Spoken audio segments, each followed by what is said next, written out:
All right, class. Hello, this is Miss Riggins again with another video. I still don't have my laptop, but it's coming soon where I can do this on the computer. But anyway, here we have the unit that we're going to be talking about is rational functions. And if you guys don't remember or know the definition of a rational function, here it is written up in front of you. A rational function is made up of a rational function can be represented as the ratio of two polynomial functions, p of x and q of x. And the only requirement of the polynomials is that the denominator polynomial cannot be equal to 0 for all x. It can be equal to 0 for a few x, but not all x. If we can represent that function in terms of the division of two polynomials, then r of x is called a rational function. So let's take a look at an example. We have p of x, and let that equal 3x plus 2. And then we have q of x, let it equal to, 2x squared minus 5x, okay? And if I want to represent a rational function that equals p of x over q of x, then that's 3x plus 2 divided by 2x squared minus 5x. Well, if we were to take a look at how this is graphed without using a graphing calculator, if I look at it in the long run behavior, if I substitute, and this is not mathematically correct, but infinity into this problem, then I would get infinity plus 2, which we know is not possible, but anyway, then I would get 2 times infinity squared minus 5 times infinity. Well, that means that the denominator is growing a lot larger than the numerator when we get very long to the end.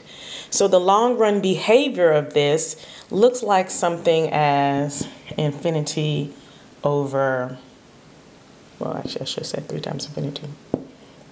Infinity squared. Or a very big number divided by a very big number squared. Which means that the denominator will never be equal to the numerator as we get bigger and bigger and farther out. So that means it's going to look like something of the graph 1 over x, okay? So there is a formula that we can use to define exactly what the long run behavior is. So the limit as x approaches infinity, of r of x, according to the notes, is equal to the leading term of the numerator function polynomial divided by the leading term of the denominator polynomial.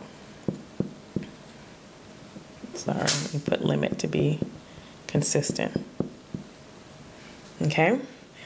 Well, another way to represent that would be the leading coefficient of the numerator divided by the leading coefficient of the denominator times a power of x to the 1 minus 2. Since this was the leading power in the numerator was 1, the leading power in the denominator was 2, so 1 minus 2. So in other words, this looks something like x to the negative 1. And as we know, as it gets closer and closer to infinity, the denominator again is growing a lot quicker, a lot bigger than the numerator. So you're going to end up with something that looks like 0. The limit is something close to 0. It doesn't actually equal 0, but it will get close to 0. Okay? So that means that we can describe this whenever we have the x to the n minus x to the m being a negative number, which ends up looking like, for those who don't remember, which ends up closely being 3/2 times 1 over x. And for very big x values, this ends up being closer or approaching 0, no matter what this numerator is, okay? So that helps us know. So over here at the notes, it basically describes the same thing. That on the large scale, the rational function resembles the function, the leading coefficients of the numerator and the denominator polynomial divided by each other times x to the leading power or the degree of the numerator polynomial minus the degree of the denominator polynomial, which also is a power function, a version of a power function as well, where in our case, k is equal to the leading coefficients divided by each other, and p is equal to the difference of the leading of the degrees of the numerator and the denominator polynomial. And over here, we talk about the long run behavior being equal to the leading term of p divided by the leading term of q, the leading term of the numerator divided by the leading term of the denominator. And as we can see, as it goes to, as x goes to positive or negative infinity, that should be an x. I don't know why it's not an x. Equal to the long run behavior is the leading term of p divided by the leading term of q, which we ended up seeing here, telling us that we have something that approaches 0, which means it's also a horizontal asymptote at that particular place, if the limit exists, okay? But in this case, the limit is equal to 0, so we have a horizontal asymptote at y equals 0, because that's where the limit as x approaches infinity of the long run behavior goes. And the same occurs when x approaches negative infinity. Limit as x approaches negative infinity of r of x would also equal 0. Okay, and if you were to graph this function in the graphing calculator, it would look something like this. And as we can see, it does have a horizontal asymptote at 0. So that means as x approaches it from positive infinity to negative infinity, it approaches, the function value approaches 0. Okay? So let's take a look at it. If I were to take this leading term, and I'm going to say a to the x to the n divided by b to the x to the n, m, okay? And if n is less than m, then that implies a horizontal asymptote, as we saw, at y equals 0, no matter what our a and b are. But if n is equal to m, then that means that these two would divide out, and the horizontal asymptote and the limit of the function as x approaches infinity would equal y equal a over b, okay?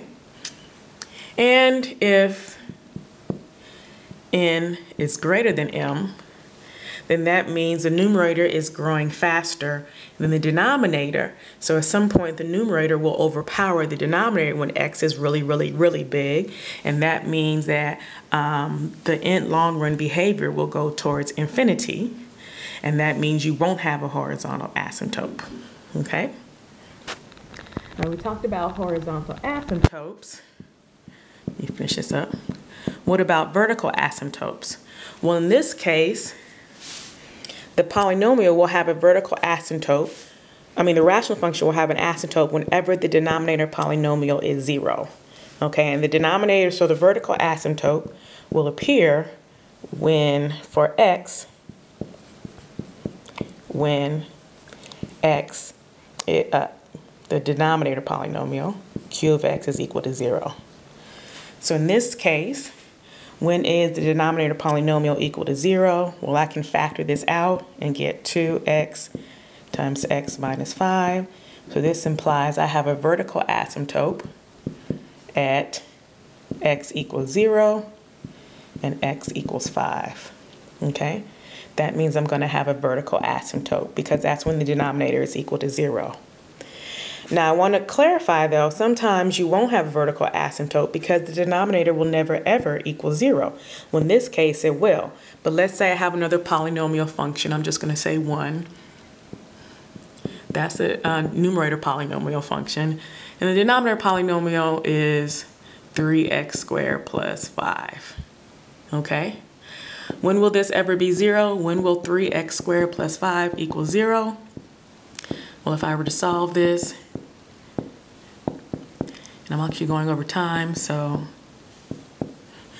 x squared will never be negative 5 over 3, so you'll never ever have a 0 of the denominator polynomial, which means you'll never have a vertical asymptote for this type of rational function. So it's going to look something like, it's going to look like it's one approach 0, and then it's going to go right here. And this level right here would imply you would have a horizontal asymptote, but you don't know what's going on at the end. It may be going up like this and going up like this. So I'm over my set aside time limit, but that basically describes the notes. Okay.